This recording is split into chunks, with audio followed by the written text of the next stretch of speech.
Ooh, just made it in time. Now, settle down, everyone. Now, we're here for Wizards 101. And what is a wizard indeed? Well, from Gandalf to Merlin to Harry Potter, wizards have long dominated our myths and stories. But what makes a good wizard, and how can you play a flexible and practical wizard? Good thing you're here today. From picking feats to slinging spells, this is Practical Pathfinder. Today, we shall learn how to build a prestigious scholar of the School of Unified Magical Theory and a thesis in spell substitution. Or in other words, a Universalist wizard with the spell substitution specialty. While other wizards may pack more spells per day, we'll have the advantage and privilege of always casting exactly the right spell in every situation. Now you may be asking, Lord Generic, why is it that every party wants a wizard in it? Well, at the end of the day, their mastery of the Arcane spell list gives them a spell for every and any situation, except for healing. And their Drain Bonded item power gives them the ability to cast their spells a second time, once per rank since we're playing a Universalist wizard. And when it comes to those spells, you can cover almost any role. You bring incredible area of effect damage, you have strong control and map support, you have good buffs, you have good debuffs, and you have good utility spells for all sorts of weird situations in your adventure. Of course, it's not without its cons. Wizards as a whole are incredibly fragile. You have bad HP, you have bad saving throws, you have bad perception and therefore bad initiative. You are weak and you need protection. There's no way to get around that. Additionally, you have no healing magic. It needs to be said, you have magic for anything, but not healing. And last, as a wizard, you are reliant on your spell slots. They are limited. Think of it like a race car. You only have so much gas in the tank. A fighter might be able to pedal their bike forever, but you can slam the gas pedal and really pump out some insane power. And then you run out of gas and you're like, oh, guys, I think we need to take a break. Now, before we get into it, we need to discuss what is a wizard? What's your role? How do you function? Wizards in Pathfinder and Dungeons & Dragons, given that they both share the same origin, are generalists. You don't want to specialize into a specific type of magic, and only that, you're intended to use information and scouting to predict what enemies you'll fight and bring the appropriate loadouts and needed utility spells. Use scrolls for minor spells you need occasionally, such as, say, staircases, darkness, silence. Things like that, not always needed.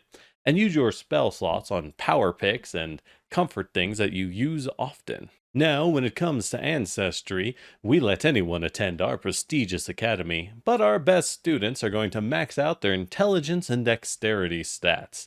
You ideally want to start with a +4 intelligence, a +3 dex, and a +1 in both constitution and wisdom. This is only possible, remember, if your background boosts are either intelligence or dexterity. Otherwise, you'll have to settle for a +2 dex. You can survive with that, but it ain't gonna be easy. When it comes to ancestries, there's always the classic elf pick. It's a traditional one and pretty solid, giving you both dexterity and intelligence for your main stats, at the cost of being even more fragile than normal for a wizard. This might sound like something you'll think, oh, I'll overcome this with excellent play and skill. But no, seriously, you will die. You're unbelievably fragile, please. With that fragility in mind, I actually recommend both Orc and Gnome as ones to try out. Orcs are quite solid, packing a big HP at level 1, and the Orc Ferocity feat line, helping you to survive lethal blows. It only keeps you up for one more hit, but that's all you need to get that last magic missile spell. Gnomes also have decent survivability and some incredible ancestry feats. No, seriously, check them out. Especially the Razzle Dazzle feat, which lets you extend the blinded or dazzled condition on enemies. Some of your spells become serious value picks when you're a gnome. When it comes to equipment, quite a few players struggle at knowing what to buy on a wizard. Know that your wizard doesn't particularly care about their weapons, but your focus spell, Hand of the Apprentice, lets you throw your weapon telekinetically at distant enemies for a single action. It's pretty weak when you use a staff, but if you take Orc Weapon Familiarity and wield a great axe, you can do some solid D12s in terms of damage. It's quite worth considering if you play an Orc. Otherwise, you have to accept Hand of the Apprentice is okay at best. When it comes to other equipment, you're going to want a chain shirt. I know, you don't have proficiency in it and can't use a chain shirt. But at level 3, we're going to be locking in the Armor Proficiency General feat, allowing you to wear a chain shirt. And while you're not strong enough to wear it, Chain Armor has the flexible trait, meaning you don't get penalties for being weak in exchange for a penalty to your stealth. It kind of sucks having a penalty, but you need armor class or you will die. You want that chain armor on. Outside of that, you'll have a magic staff in one hand most of the time, and your offhand, you're going to want to pack scrolls. Lots of scrolls. No, seriously, spend money on scrolls. It's extra gas in the tank. It's extra power. You can carry a sling at low levels for some extra damage. There's no reason not to. And as you level up, you're going to want to pack access to more spells. That's the name of the game as a wizard. And there's plenty of ways to do it. A Ring of Wizardry gives extra spells. Only low rank ones at the start, but quite goes on. Grimoires, such as an Endless Grimoire, once again gives extra spells. And last, buy wands of low spells that you often. For example, rank 2 Tailwind and Ant are picks. You're going to want these often, pretty much every day, and a wand makes that essentially. As an intelligence character, wizards have a good chance to use their extra skill proficiencies to patch up holes in the party needs. Ask your party what skills they have, and if there's anything you're lacking, that's a great chance for you to pick it up and contribute. Outside of that, you will always want to max out your Arcana skill. This skill teaches you about all things magical in the world and lets you learn more spells as you find scrolls and spell books. Knowing more spells directly means more power and more options for you as a wizard. Oh boy. If you have any shield users, your high intelligence makes you a good pick for crafting, letting you repair those shields out of combat. And this might seem a little bit of a trick, but use your skill feats on the additional lore skill feat to gain lore skills about any enemy types or groups you run into often in your encounters. It's very worth it, I guarantee you, and it'll make you a master of recall knowledge and information on the enemies that are your biggest threat. Outside of that, pick stealth to sneak around, make use of that high dex stat, and it's a good alternative initiative pick compared to perception, which wizards are very poor at. Lastly, acrobatics is your only hope to escape grabs and getting eaten by monsters and swallowed whole. Swallow whole in particular is a death sentence for a wizard because you can't cast spells when you're being eaten alive by a monster. Acrobatics is your best bet to get out of those grabs. If you have extra skills and you can level something, you want to level acrobatics. It'll keep you alive. Now for skill feats, as you might have expected, the main skill feat I recommend is additional lore. Use this to learn lore of common enemies in your campaign. For example, lore undead, lore demons, or perhaps lore the city guard of the capital city your adventure's taking place in. All of which are great choices for additional lore. This gives you an automatically scaling skill specifically to recall knowledge on that enemy group. Outside of that, the acrobatic skills are always a solid pick. Slippery Prey gives you a pretty good chance of escaping monster grapples and can save your life. Catfall, this one is actually quite good for a wizard. Wizards are often flying with the fly spell, but your fragility makes you prone to getting knocked unconscious. If you're knocked unconscious while flying, you're going to slam into the ground, take fall damage, and you might die outright. Catfall can prevent that fall damage even when unconscious, and that might save your life. Kip Up, if you're going to become a master in acrobatics, you may as well pick it up. You can stand up from prone for free. You don't trigger reactive strikes. It's one of the best skill feats, and if you have access, just pick it. And lastly, at Legendary Arcana, always grab the Unified Theory skill feat. This allows you to recall knowledge using your Arcana for absolutely anything magical. That's pretty good. You don't need occultism, you don't need nature, and you don't need religion anymore. Unified Theory covers all of those. In terms of general feats, a wizard wants some rather unusual ones compared to what I often recommend. To start with, you need to grab armor proficiency as fast as possible. Wizards don't wear armor by default, and armor proficiency lets you wear a chain shirt. You don't need strength to put on a chain shirt, and it'll give you +2 to your armor class. This might save you. Afterwards, grab toughness right away, because a wizard needs HP. No matter how you can get your hands on it, you're incredibly fragile. Toughness will give you ever so slightly more health. Afterwards, consider Incredible Initiative and Fleet. Both are big picks. Incredible Initiative helps because a wizard who goes first can often end a fight or just deny the enemy massive actions with control spells and difficult terrain. Fleet gives you move speed. Having move speed's never bad. Last, consider the Canny Acumen feat once you hit level 17. Canny Acumen lets you boost one of your saving throws or your perception to master rank from expert rank. By level 17, fortitude saves are horrific if they land on you, so buffing your fortitude or your perception might be a safe plan. For the first time at Practical Pathfinder, feats aren't actually a big deal. You see, wizards' feats aren't that strong in general. There's some good picks, and we'll point them out. But if you want to use archetypes to fill these feats, go ahead. You can pretty much use archetypes at any point and be plenty happy. Wizard has a lot of room for customization. With that said, at level 2, you want to consider the Reach spell or the Conceal spell, spell shape feats, also known as meta magics. Reach spell lets you spend an action to extend the range of your spells by 30 feet. Very nice for a fragile wizard. Whereas Conceal spell lets you cast a spell in a way that's completely undetectable by other people. Conceal spell is really, really good for roleplay situations, whereas Reach spell is excellent in combat. Consider which one you need more in your campaign.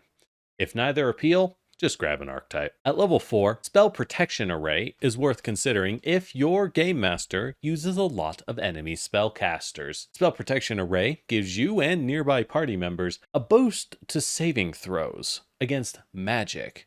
Now, if your game tends to fight a lot of monsters who don't cast spells, this doesn't do anything. If you tend to fight a lot of enemy wizards and enemy casters, this does a lot. Consider it based on your campaign. At level 6, again, Irresistible Magic is also campaign-based. What Irresistible Magic does is it lets you penetrate enemies who have magic resistance as a feature. What it is certain enemies get a +1 or +2 bonus to saving throws against magic, which is very brutal to you as a wizard. Irresistible Magic lets you punch through that. You essentially ignore that bonus. If you fight a lot of dragons or demons or extraplanar creatures in your campaign, pick up Irresistible Magic.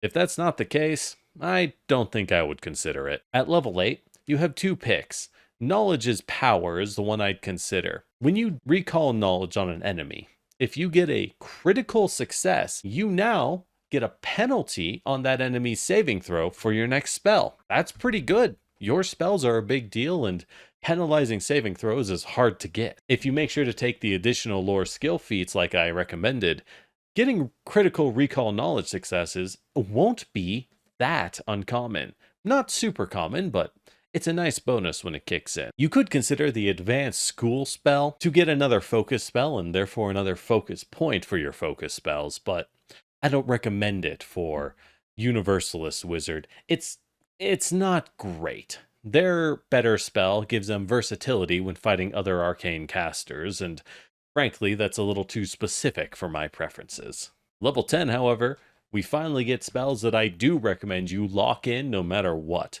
Quickened Casting is an incredible feat that lets you cast a second spell for 1 fewer actions once a day. This means you can throw out 2 full power spells If you win initiative and then hit the enemies with difficult terrain and then also lock them in with another control spell, it is a brutal opening salvo. Sometimes a second spell at the right time makes all the difference. If you want more spells instead of faster spells, consider Scroll Adept. Scroll Adept lets you make 2 more spell scrolls for free every morning, every time you do your daily preparations. Pretty good. More spells is more spells. Hard to hate on it. I personally throw it into the level 12 slot myself. The level 12 wizard feats do not impress me. So consider Scroll Adept or back to archetypes.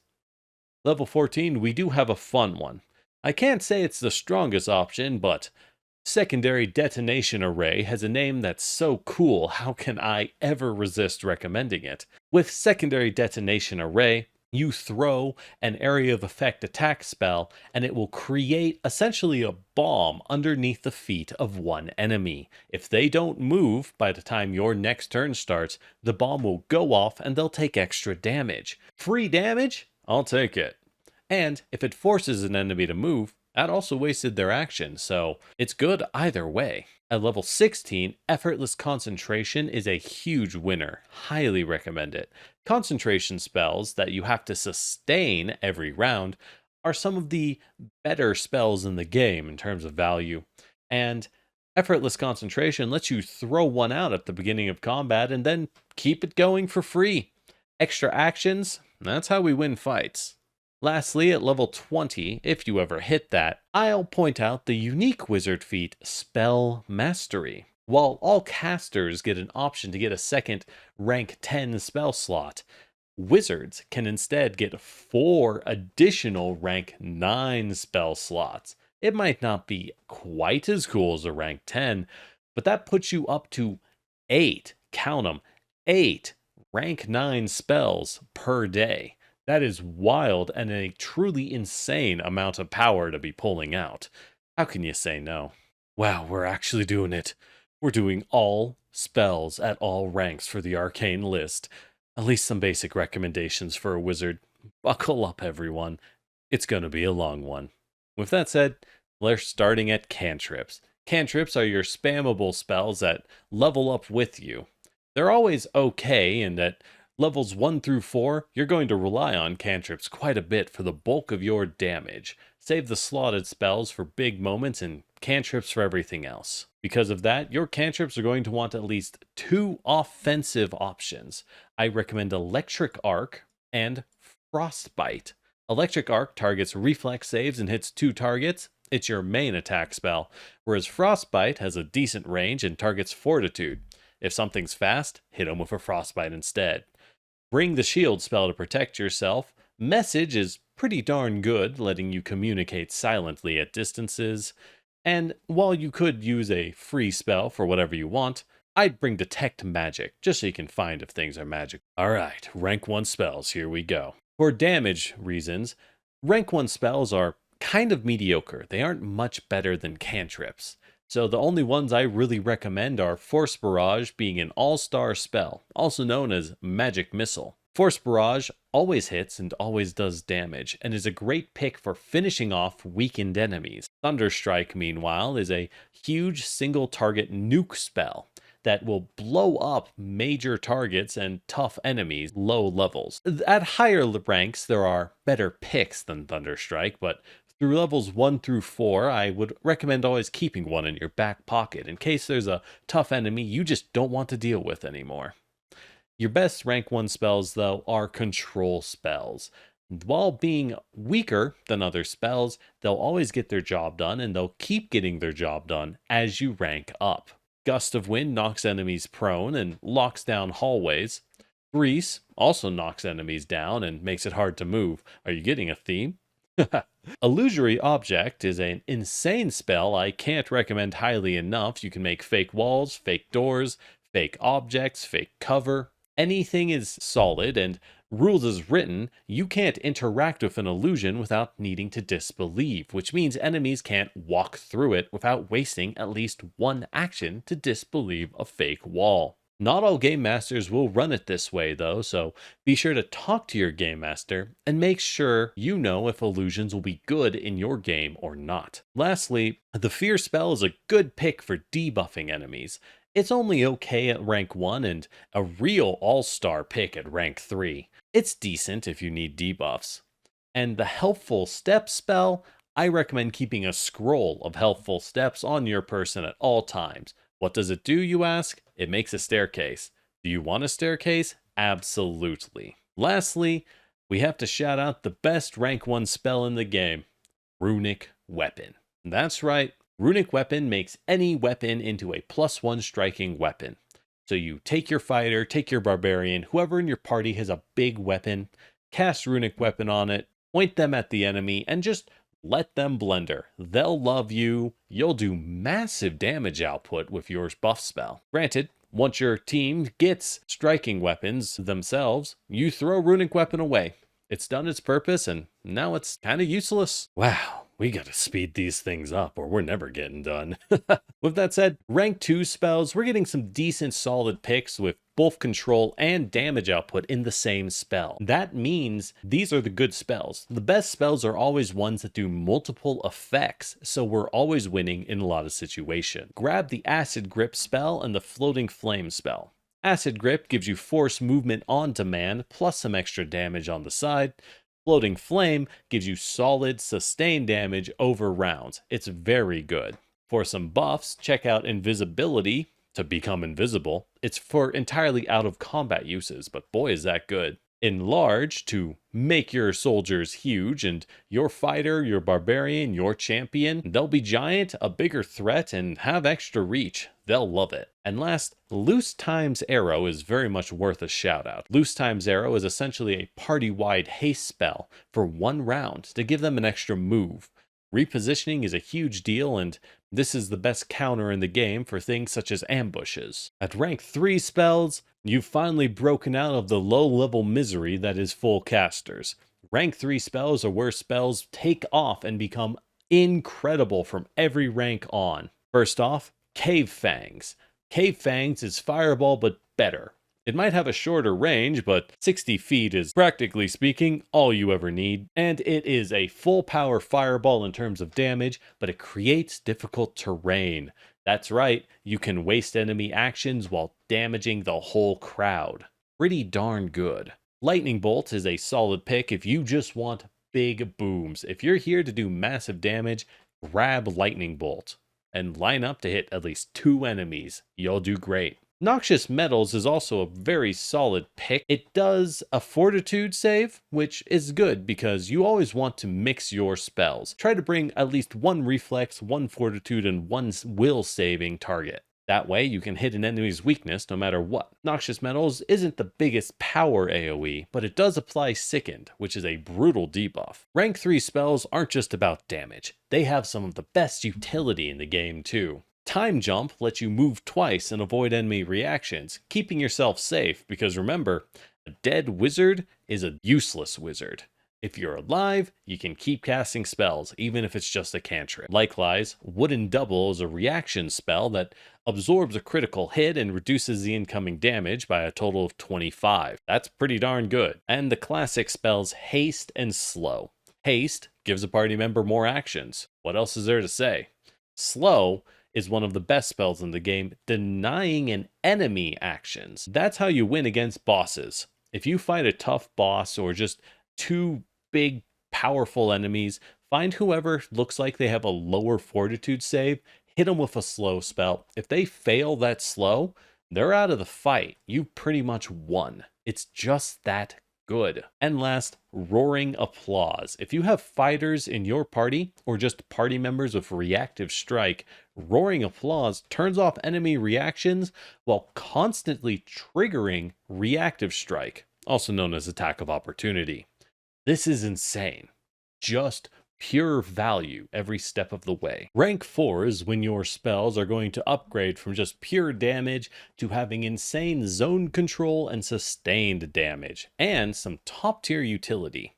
Consider Cinder Swarm and Stifling Stillness as ways to constantly move enemies or create a death zone that you can hold the enemy in and just rack up damage and value. Visions of Death is a solid single target damage and debuff that targets will, which is always a rarer saving throw to target for damage spells. In terms of utility, you get access to the fly spell here. If you can't imagine why flying is good, well, trust me, it's pretty darn good. And don't sleep on the invisibility spell. A rank 4 invisibility spell no longer breaks invisibility in combat. This becomes one of the best buffs in the game for any frontliner and especially any rogue, keeping enemies off guard automatically and giving a 50% miss chance for any hits that would have landed on your team if your enemy has no way to sense the invisible characters. That's some serious value. Rank 5 spells are where you become a god of control. The Wall of Stone spell is the best wall in the game. Use this to separate enemies, create bridges, block off doorways, trap one enemy in an encounter away from the party, and just beat down the remaining enemy. By the time they break out, it's going to be a one-sided fight. Easy win. Freezing Rain is also a huge standout spell, creating a moving field of area of effect, difficult terrain. If that's not good enough, every time you move it, you cause damage and possibly apply slow to all the enemies in the field. If you can create a choke point effect and freezing rain on the crowd of enemies, you will see pure value every day. When it comes to raw damage though, that's pretty solid as well. Howling Blizzard is a massive reflex targeting saving throw that does big damage and applies difficult terrain. Are you sensing a pattern? And Blazing Fissure, it's not as popular, but it's still a solid line AoE that does knock the enemies prone when you land a hit. At rank 6, we're really cooking. You've made it into the mid-levels and you are a happy caster. You gained access to the best damage spell in the game, Chain Lightning. Chain Lightning does massive damage, it doesn't friendly fire, and it bounces between enemies. Make sure to target enemies of low reflex saves over enemies of high reflex saves first.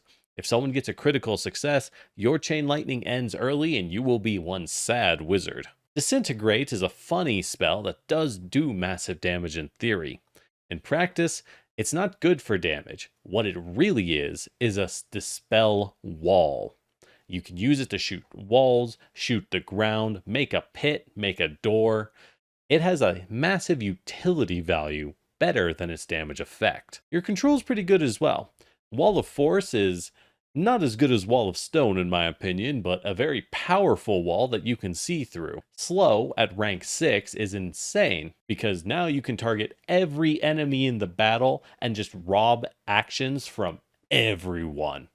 This will swing any fight in your party's favor instantly. Frost Pillar is a great single target control. It doesn't do anything on a successful reflex save, but if an enemy fails a reflex save, they're removed from the fight entirely.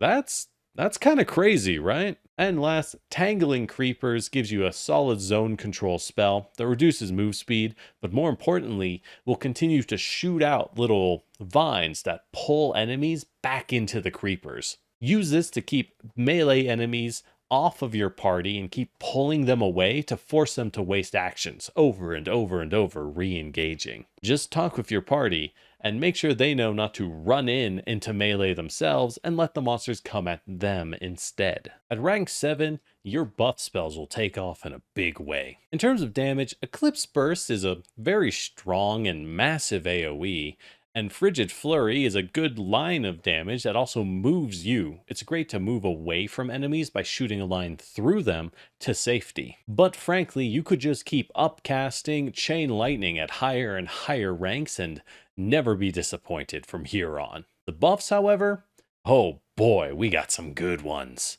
True Target lets you give a True Strike effect on everyone in the party. Everyone for their next attack gets to roll twice and take the better result. Just debuff an enemy, pop a true target on them for one action, and just destroy them. Haste, rank 7, is also insanely good. It hits the whole party now. For the next minute, the whole party gets an extra action every round to stride or strike. Massive value. And last, Mask of Terror is a very good will target spell. You buff a frontliner with it, and every time an enemy swings at that character, they have to make a will save and become frightened. This is a constant stacking debuff that scales well with large numbers or small numbers of enemies. Contingency is a weird spell. This isn't a combat spell, this is a pre-buff spell. When you cast Contingency, you also cast a 4th rank buff spell and set a trigger. When that trigger happens, when that thing occurs, such as, say, rolling initiative or I get hit and take damage, the Contingency spell will then activate and hit you with that spell. Consider Invisibility, Haste, or Translocate. Translocate moves you when it activates, by the way. These are all great picks for Contingency, and you might fall in love with the raw power of this. At rank 8, we have the best control spell in the game, Quandary. Quandary says, pick an enemy, they disappear. The end, no save. They have to roll skill checks and perception checks to escape the puzzle room you sent them to. This is crazy. If you have 2 enemies in an encounter, pick one, send them to the Shadow Realm. They're done. They're gone. Just beat down the last guy casually. Once the second one pops out, you can then fight him or just quandary him a second time. It'd be really funny. Your game master will hate you. Buffs are pretty good at this rank too. The disappearance spell is essentially better invisibility, countering any kinds of bonus senses and making it so that they will never detect you no matter what. Damage is nice with Summon Elemental Herald. This is what's called an Incarnate spell. You summon a giant super creature that does a big attack when it appears, and at the end of your next round does another big attack, and then disappears. You can also pick Arctic Rift. Arctic Rift is a Fortitude targeting spell, so that's nice. And it's a big line AoE that applies Slow. Slow is just a good debuff. Rank 9, there's no longer a point to splitting up our spells, because frankly, every spell at rank 9 should be doing a lot of different things. Falling Stars, however, does one thing. It does one thing real good. It's 4 massive AoE explosions for big damage. Now you can only hit a given person with 1 falling star. There's no point in hitting a guy 4 times, it won't do more. Phantasmagoria is another great spell. This is essentially a Visions of Death spell applied across every enemy on the battlefield.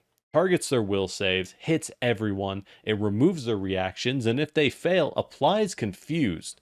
Toss one of these out while the enemy is still grouped together, and you might start getting a lot of friendly fire. If you want a different damage spell, shout out to Summon Draconic Legion, mostly for being called Summon Draconic Legion.